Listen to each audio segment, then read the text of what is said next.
Hello guys, welcome to the first session of our first course in AWS automation series. So in this session we are going to discuss about what was there prior to AWS. Here AWS is the representation of cloud computing, as AWS is one of the major players in cloud computing space. So instead of keeping the name prior to cloud computing, I have kept it as prior to AWS for this topic, because in this journey we are going to learn about AWS, so we will talk only about AWS. So let's jump into the diagram and then we will start our discussion. Prior to AWS, system administrator often used to talk about servers as a whole unit, and that is called data center. That includes the hardware, the operating system, the storage, and the application servers. And the application servers are often referred to by their function, that is like Exchange server, the SQL server, the file server. And if you look into this image, then you will find that how this servers is being organized. So these servers are organized on rack spaces. So you can imagine that if something went wrong, then it is really very painful task or cumbersome task for system administrator to identify the problem and rectify it. And in case of hardware failure, the system administrator must add a new server. So you can imagine that if any company wants to have a fault tolerant infrastructure in place, fault tolerant means if anything goes wrong on the server, then other server can easily take place the role of that particular server. So you can imagine that how difficult and how tough it was to design a fault tolerant infrastructure for system administrator. To design such infrastructure for fault tolerant, system administrator can implement cluster of servers to make them more fault tolerant. However, even clusters have limits on their scalability, and not all applications work in a clustered environment.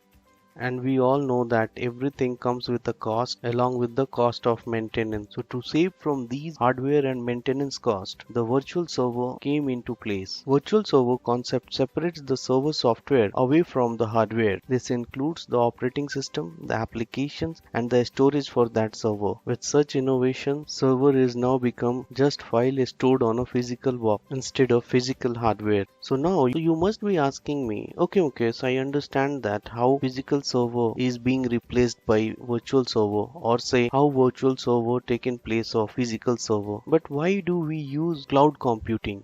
Why do we use AWS? So to answer your question, I want to quote an example, and with an example, I want to make you understand. Suppose you are a CNN.com and CNN servers operation hour are 9 a.m. till 5 p.m. in a day. Then why spend resources on the server during night when it is not actually used? If CNN hosts their server themselves, then why leaving it idle during its non-operational hours? So the better solution to host it at cloud. Then AWS comes into picture.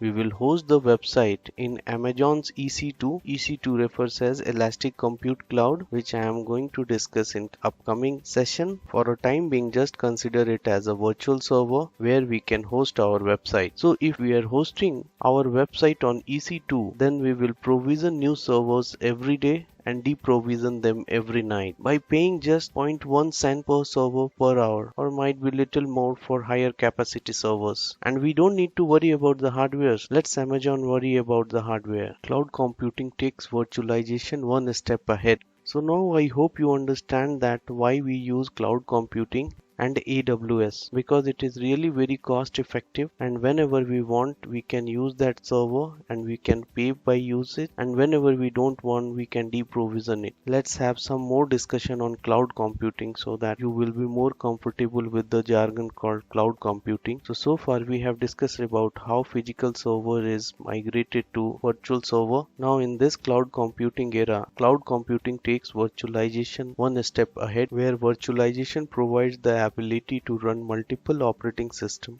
on a single physical system and share the underlying hardware resources. And with the power of cloud computing, it provides the ability to provision the services in a timely manner, or say whenever we want it, on demand manner. We can allow them to scale up and scale down of resources whenever it needed. We just need to provide the configuration.